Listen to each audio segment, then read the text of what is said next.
O fim de Memphis, a traição que pode custar mais de 100 milhões ao Corinthians. Linha do tempo dos fatos. Setembro de 2024, Memphis assina com o Corinthians, contrato até dezembro de 2026. 2025 ele conquista o Paulistão e a Copa do Brasil, gol do título contra o Vasco, no Maracanã.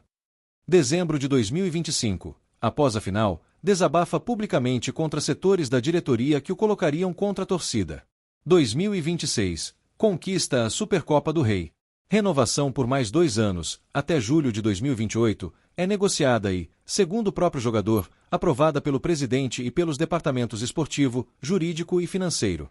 Agosto de 2026, o Corinthians se acovarda e anuncia, por nota oficial, que não renovará, alegando exclusivamente motivos financeiros. Memphis rebate publicamente horas depois. A dívida. Corinthians reconhece débito de 42 a 44 milhões com o jogador, luvas, bônus, direitos de imagem. Com encargos trabalhistas, juros e correções que o próprio Memphis toparia perdoar dentro do acordo de renovação, o valor projetado passava de 75 milhões, e sem acordo, pode continuar subindo. Ele marcou o gol que valeu um título no Maracanã, ele carregou um clube que estava afundando na parte de baixo da tabela, e em menos de 10 meses, o mesmo clube que jurou gratidão eterna a ele decidiu, de uma hora para outra, jogar tudo isso no lixo. Essa é a história de como a diretoria do Corinthians prometeu, confirmou, e depois quebrou um acordo. E de como isso pode custar mais de 100 milhões de reais ao clube. A promessa. Memphis Depay chegou ao Corinthians em setembro de 2024. Contratado para salvar um time que lutava contra o rebaixamento, em menos de 2 anos, disputou 79 partidas, marcou 20 gols e deu 15 assistências, e foi decisivo na conquista de 3 títulos, o Paulistão de 2025, a Copa do Brasil de 2025 e a Supercopa do Rei de 2026. Em 2026, as duas partes chegaram a um princípio de acordo para estender o vínculo por mais 2 temporadas, com validade até julho de 2028, segundo o próprio jogador. A renovação havia sido explicitamente acertada pelo presidente Osmar Stabile e pelos departamentos esportivo, jurídico e financeiro do clube. A minuta do contrato estava pronta. Faltava apenas uma assinatura, e foi exatamente essa assinatura que nunca chegou.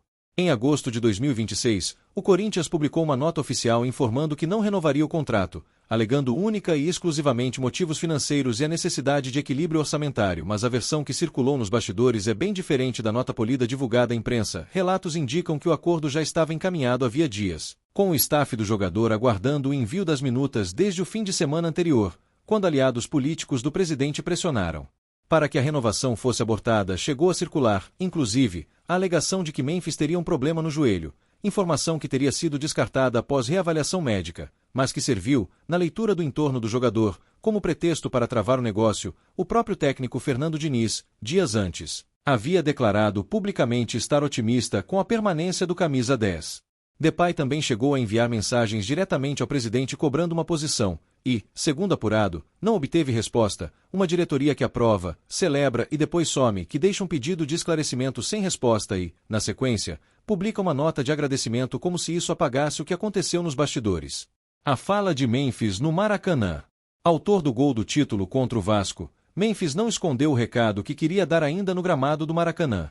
Sem citar nomes, ele afirmou que setores do clube tentaram colocá-lo contra a torcida para forçar sua saída, e que boa parte do que se falava sobre ele, inclusive sobre seu salário, era mentira. Ele foi direto, pediu, em suas palavras, que façam essa sujeira em outro lugar, e lembrou que o time havia acabado de conquistar 2 títulos em um ano 8 meses depois. A resposta da diretoria a esse pedido veio na forma de uma nota de imprensa terminando com o vínculo. A dívida que pode passar dos 100 milhões.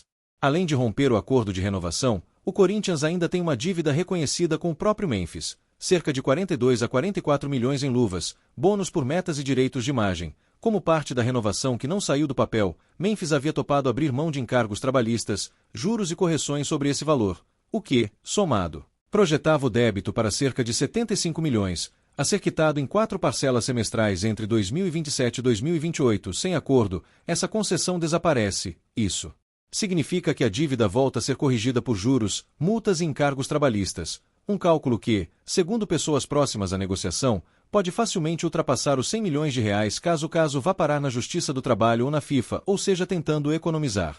A diretoria corintiana pode ter acabado de contratar o problema financeiro mais caro da sua própria gestão. A resposta de Memphis. Horas depois do anúncio, Memphis usou as redes sociais para rebater o clube. Disse estar profundamente decepcionado por o Corinthians não ter honrado um acordo que, segundo ele, havia sido explicitamente validado pelo próprio presidente e por 3 departamentos internos. Afirmou não desejar aquela situação e dizer ter respeitado o clube durante todo o processo, mas que agora se via forçado a agir com firmeza para proteger seus interesses, prometendo se pronunciar publicamente nos dias seguintes e não deixar o episódio sem resposta. Não é o discurso de quem quer ir embora na boa. É o discurso de quem se sente traído e de quem já está pensando no próximo passo, dentro ou fora dos tribunais. A postagem de Memphis no X. Muito decepcionado ao saber que o clube decidiu não honrar o acordo já em vigor para estender meu contrato por mais 2 anos, renovação que, segundo ele, tinha sido explicitamente validada pelo presidente e pelos departamentos esportivo, jurídico e financeiro.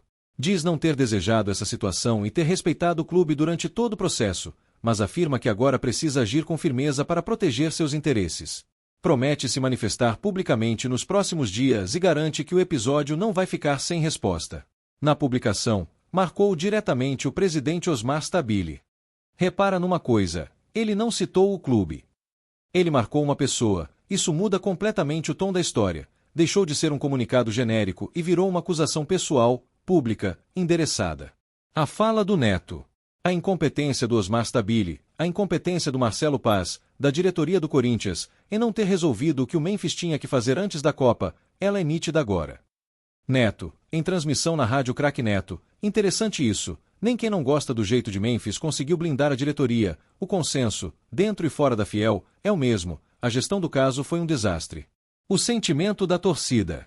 Para quem pagou ingresso para ver aquele gol no Maracanã, para quem defendeu Memphis nas redes quando diziam que ele era problema, a sensação agora é de traição. Não do jogador, da própria diretoria, o torcedor não está discutindo se o clube tem ou não motivo financeiro. Está discutindo porque um acordo fechado precisou ser desfeito às pressas, sem satisfação nenhuma para quem enche o estádio. E o mais curioso, essa não é a primeira vez que o entorno político de uma diretoria alvinegra decide o destino de um ídolo à revelia da torcida. No próximo vídeo, vamos mostrar quem, dentro do Corinthians, já fez isso antes, e o que isso tem a ver com outro clube gigante de São Paulo, que viveu exatamente o mesmo roteiro há poucos anos. Se você é rival e está rindo agora, espera só a gente contar o resto. Porque parte dessa história também é sua. Se inscreve, ativa o sininho e comenta aqui embaixo, quem é o culpado, a diretoria ou o jogador?